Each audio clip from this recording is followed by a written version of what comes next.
Soboto 9.6. pripravljamo v Kim Vitalu v Ljubljani izobraževanje na temo kolenskega sklepa, in sicer bo govora o poškodbi sprednje križne vezi. Danes je z nami Tadej Verbošt, pa najboljš Tadej, da se nam na kratko na začetku kar malo predstaviš. Lep pozdrav, sem Tadej Verbošt, sem diplomant Fakultete za šport, trenutno pa zaključujem magistrski program v smeri kineziologija. Svoje znanje še dodatno dopolnjujem na različnih kongresih medicine in športa po Sloveniji in tudi po tujini. Se pa primarno ukvarjam s kondicijsko pripravo športnikov in pa zadnjih nekaj let tudi bolj aktivno s terapevtskimi vadbami, predvsem pri poškodbah gibal. Še posebej sem recimo temu specialist za spodnje končine. Ok, super. Če gremo zdaj kar malo na samo delavnico, mogoče kje so tiste ključne teme, ki bi sam izpostavil, o čem bo govora na tej? Ja, delavnico smo si na nek način zastavili tako, da bomo najprej začeli z anatomijo kolenskega sklepa, z specifikami, ki jih pač sam kolenski sklep ima. Potem bomo govorili o fazah rehabilitacije po poškodbi ACL. Potem bomo tudi malo debatirali o različnih metodah in pristopih, ki so mogoče širši javnosti manj poznani in so bolj rezervirani recimo za tiste, ki želijo zelo hitro okrevati, predvsem tu imam v misli vrhunske športnike. Po drugi strani bomo pa govorili tudi o mitih in resnicah, ki se pogosto pojavljajo na blogih različnih rehabilitacijskih gurujev. In bomo potem rekli kako besedo, kaj je učinkovito, kaj je mogoče dobro, kaj je slabo, tako da tem ne bo zmanjkalo. Ok, super. Mogoče, kje so tiste za tebe najbolj pomembne stvari, ki bi jih mogel vsak poznati, kad dela z nekom po poškodbi sprednje križne vezi? Se pravi, da ne naredimo nekaj narobe oziroma da znamo pravilno tudi razporejati čas oziroma efektivno narediti sam trening. Zdaj, najbolj pomembno je, da tisti, ki dela z poškodovancem, najprej vlada samo artrokinematiko kolenskega sklepa in tudi osnovno anatomijo celega telesa in kako so različni deli telesa med seboj povezani. Potem naslednja stvar je v bistvu kako obravnavati tistega, ki je poškodovan, ker to ni enako delo kot z nekom, ki je zdrav.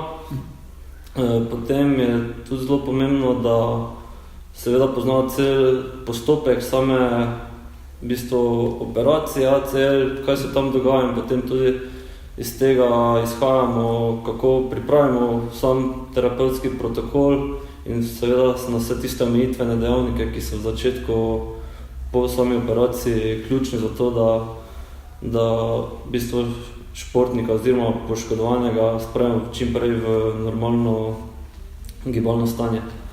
Ok. Zdaj me tako še malo zanima, se pravi, ko govorimo o fazah po operaciji, recimo je tako nekako dokaj poznan protokol nekih 7 faz, tako kot si že tudi sam omenil, je cel kup enih mitov oziroma včasih smo v dilemi, kaj drži, kaj ne drži. Mogoče, kje so tista ne tako poznana sredstva, ki jih lahko uporabljamo, kadar delamo z nekom po operaciji, mogoče tukaj ne je govora o neki okluziji, neravnotežnih površinah, uporabi elektrostimulacije, take stvari, ali pa če imaš še sam kakšno tako, kaj teh stvarih meniš? Ja, glede na to, da sam izhajam predvsem iz sveta športa, so mi te zadeve dosti poznane, so pa velikokrat premalo uporabljane tudi pri splošni populaciji, ker vseeno to so neke takšne zadeve, ki pomagajo okrevanje narediti hitrejše in bolj učinkovito.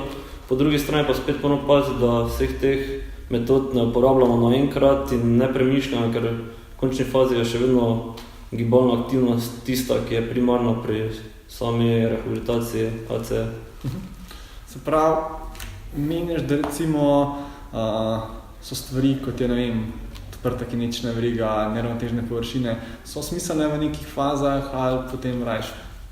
Dobro je, da jih poznamo in da jih tudi v določenih delih rehabilitacije znamo dobro uporabiti za različne situacije, ker pač od poškodovanega do poškodovanega imamo različne še sprotne probleme, kako rešiti, ne vem, na primer gibljivost sklepa ali pa povečati jakost določene mišične skupine.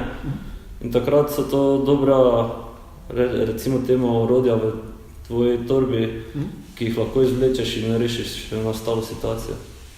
Okay. Enkrat sva nekaj govorila tudi o uporabi elektrostimulatorja, kako si kaj s tem, se ti zdi bolj smiselno kot v uporabi, ne vem, v glavnem delu vadbe, mogoče časi kot priprava tudi na glavni del vadbe, kakšne so kaj tvoje izkušnje s tem?